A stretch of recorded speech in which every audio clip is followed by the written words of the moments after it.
Hello ನಮಸ್ಕಾರ. ಮತ್ತೊಂದು ವಿಡಿಯೋಗೆ ತಮಗೆಲ್ಲರಿಗೂ ಸ್ವಾಗತ. ಫ್ರೆಂಡ್ಸ್, ತುಂಬ ಜನ ಕೇಳ್ತಾ ಇದ್ರಿ ನಮ್ಮ ಡಾಗ್ಸ್ಗಳ ಅಪ್ಡೇಟ್ನ ಕೊಡಿ ಅಂಥೇಳಿ. ಸೊ ಇವತ್ತು ನೀವು ನಮ್ಮ ಝೆನ್ನ ನೋಡ್ಬೋದು, ಬೀಗಲ್ ಬ್ರೀಡ್. ಸೊ ಬ್ರೀಡ್ ಗೊತ್ತಿಲ್ಲ ಅಂತ ಹೇಳಿದ್ರೆ ಕೆಲವೊಬ್ಬರಿಗೆ. ಸೊ ಬ್ರೀಡ್ ಹೆಸರು ಬಂದು ಬೀಗಲ್ ಅಂಥೇಳಿ ನೋಡ್ಬೋದು. ಇವಳು ಬಂದು ಪ್ರೆಗ್ನೆಂಟ್ ಆಗಿದ್ದಾಳೆ. ನೆಕ್ಸ್ಟ್ ಒಂದು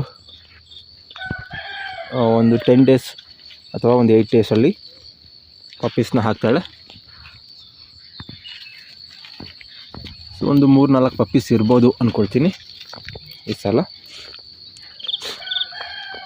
ಲಾಸ್ಟ್ ಟೈಮ್ ಕೂಡ ಇದೇ ರೀತಿ ಲೋಡಿಂಗ್ ಇತ್ತು. ಈ ಸಲ ಕೂಡ ಲೋಡಿಂಗ್ ಚೆನ್ನಾಗಾಗಿದೆ.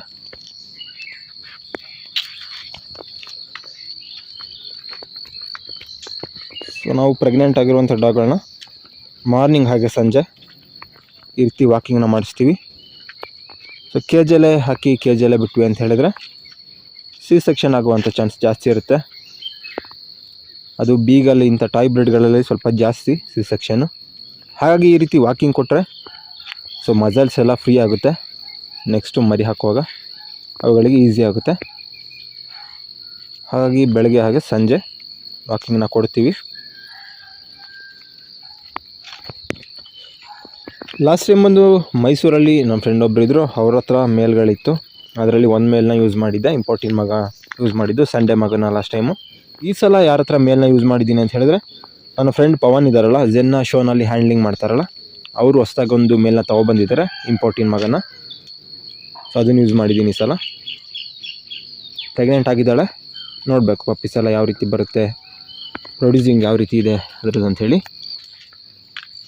ಇವಳು ನೋಡಿ ಕುರಿ ರೀತಿ ಸೊಪ್ಪು ತಿಂತಿದ್ದಾಳೆ. ಬಾ. ಲಾಸ್ಟ್ ಟೈಮು ನಾರ್ಮಲ್ ಡೆಲಿವರಿ ಆಗಿತ್ತು. ಈ ಸಲ ಕೂಡ ನಾರ್ಮಲ್ ಡೆಲಿವರಿ ಆದರೆ ಸಾಕು ಅಂತ ಆಗಿದೆ. ನಾರ್ಮಲ್ ಟೈಮಲ್ಲಿ 2 ಟೈಮ್ಸ್ ಫೀಡಿಂಗ್ ಇರುತ್ತೆ. ಸೊ ಈಗ 3 ಟೈಮ್ಸ್ ಫೀಡಿಂಗ್ನ ಕೊಡ್ತಾಯಿದ್ವಿ ಫುಡ್ನ. ಹಾಗೆ ಎಕ್ಸ್ಟ್ರಾ ಸಪ್ಲಿಮೆಂಟ್ಸ್, ಕ್ಯಾಲ್ಶಿಯಮ್, ಮಲ್ಟಿವಿಟಮಿನ್ ಇದನ್ನು ಕೂಡ ಕೊಡ್ತಾಯಿದ್ದೀವಿ.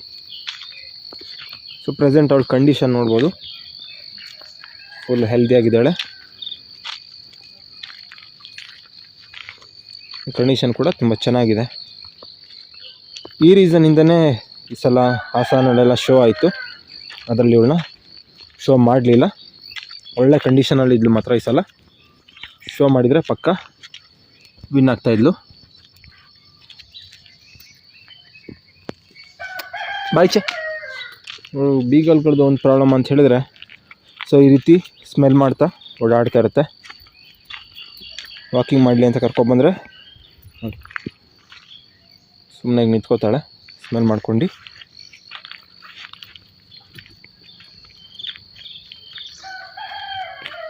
ತುಂಬ ಟೈಮ್ ಆಯ್ತು ಇವಳ ಬಗ್ಗೆ ಎಲ್ಲ ಅಪ್ಡೇಟ್ನ ಕೊಟ್ಟು.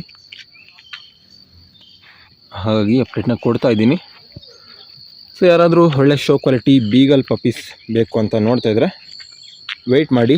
ಒಳ್ಳೆ ಕಾಂಬಿನೇಷನಲ್ಲಿ ಪಪ್ಪೀಸ್ ಸಿಗುತ್ತೆ. ಶೋ ಮಾಡೋಂಥವ್ರಿಗೆ ಪಪ್ಪೀಸ್ ಎಲ್ಲ ಚೆನ್ನಾಗಿ ಬರುತ್ತೆ. ಮೇಲ್ ಕೂಡ ತುಂಬ ಚೆನ್ನಾಗಿದೆ. ಹಾಗೆ ಝೆನ್ ಬಗ್ಗೆ ನಿಮಗೆಲ್ಲ ಗೊತ್ತೇ ಇದೆ. ಶೋನಲ್ಲಿ ಕೂಡ ವಿನ್ ಆಗಿದ್ದಾಳೆ ಇವಳು.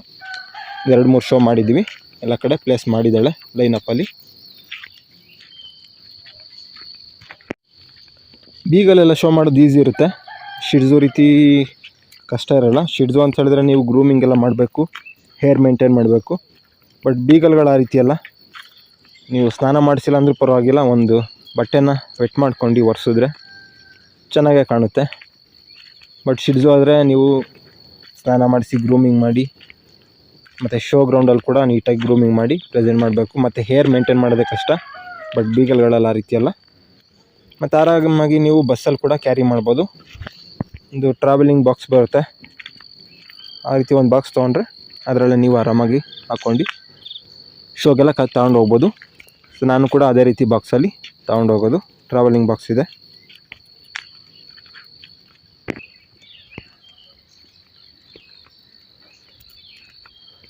ಬೀಗಲ್ನ ಬಂದು ನೀವು ಅಪಾರ್ಟ್ಮೆಂಟಲ್ಲಿ ಇದ್ದೀರಾ ಅಥವಾ ಚಿಕ್ಕ ಮನೇಲಿ ಇದ್ದೀರಾ ಅಂತ ಹೇಳಿದ್ರೆ ನೀವು ಆರಾಮಾಗಿ ಸಾಕೋಬೋದು. ದೊಡ್ಡ ಮನೆ ಇದ್ರೂ ಕೂಡ ನೀವು ಆರಾಮಾಗಿ ಸಾಕ್ಬೋದು. ಇನ್ನು ಚಿಕ್ಕ ಮನೆ ಅಂತ ಹೇಳಿದ್ರೆ ನಿಮಗೆ ಬೇರೆ ಬ್ರೀಡ್ಗಳನ್ನ ಸಾಕೋದು ಸ್ವಲ್ಪ ಕಷ್ಟ ಆಗುತ್ತೆ. ಮೀಡಿಯಮ್ ಸೈಜು ರೆಟ್ರೀವರು, ರಾಟ್ ವೀಲರು ಇಂಥದ್ದೆಲ್ಲ ಸಾಕೋದಕ್ಕೆ ಕಷ್ಟ ಆಗುತ್ತೆ ಮನೆ ಒಳಗೆ. ನೀವು ಬೀಗಲ್ ಆರಾಮಾಗಿ ಸಾಕೋಬೋದು. ಬೀಗಲ್ಗಳಲ್ಲಿ ಇಮ್ಯುನಿಟಿ ಪವರ್ ಜಾಸ್ತಿ ಇರುತ್ತೆ, ಹಾಗಾಗಿ ಅಷ್ಟೊಂದು ಇವು ಕಾಯಿಲೆಗೇನು ಬರೋದಿಲ್ಲ. ಸೊ ಇವುಗಳನ್ನ ವ್ಯಾಕ್ಸಿನೇಷನ್ ಮಾಡಿಸೋದಕ್ಕೆ ಮಾತ್ರ ಹಾಸ್ಪಿಟಲಿಗೆ ತೊಗೊಂಡು ಹೋಗ್ತೀವಿ ಅಷ್ಟೇ. ಅದನ್ನು ಬಿಟ್ಟರೆ ಬೇರೆ ಏನು ರೀಸನ್ಗೂ ಇದುವರೆಗೂ ಹಾಸ್ಪಿಟಲ್ ಏನು ತೊಗೊಂಡೋಗಿಲ್ಲ. ತುಂಬ ಹೈಪರ್ ಆ್ಯಕ್ಟಿವ್ ಆಗಿರುತ್ತೆ ಬೀಗಲ್ಗಳು. ನೀವೇ ಸುಸ್ತಾಗಬೇಕಷ್ಟೇ, ಇವರಿಗಂತೂ ಸುಸ್ತಾಗಲ್ಲ. ಸೊ ಇವಳಿಗೀಗ ವಾಕಿಂಗ್ ಎಲ್ಲ ಮಾಡಿಸಿ ಫುಡ್ಡೆಲ್ಲ ಕೊಡಬೇಕೀಗ. ಓಕೆ, ತುಂಬ ಜನ ಕೇಳ್ತಾಯಿದ್ರಿ, ಹಾಗಾಗಿ ಅಪ್ಡೇಟ್ನ ಕೊಟ್ಟಿದ್ದೀನಿ. ಯಾರು ಬೀಗಲ್ ಪಪ್ಪೀಸ್ ಬೇಕು ಅಂತಿದ್ರೆ ವೆಯ್ಟ್ ಮಾಡಿ, ಶೋ ಕ್ವಾಲಿಟಿ ಪಪ್ಪೀಸ್. ಓಕೆ, ಇದಿಷ್ಟು ಇವತ್ತಿನ ವಿಡಿಯೋ ನಿಮ್ಗೆ ಇಷ್ಟ ಆದರೆ ಲೈಕ್ ಮಾಡಿ, ಶೇರ್ ಮಾಡಿ, ಹಾಗೆ ಸಬ್ಸ್ಕ್ರೈಬ್ ಮಾಡಿಕೊಡಿ ಅಂತ ಹೇಳ್ತಾ ಇವತ್ತಿನ ವಿಡಿಯೋ ಎಂಡ್ ಮಾಡ್ತಾಯಿದ್ದೀನಿ. ಮುಂದಿನ ವಿಡಿಯೋಗಳಲ್ಲಿ ಭೇಟಿಯಾಗೋಣ.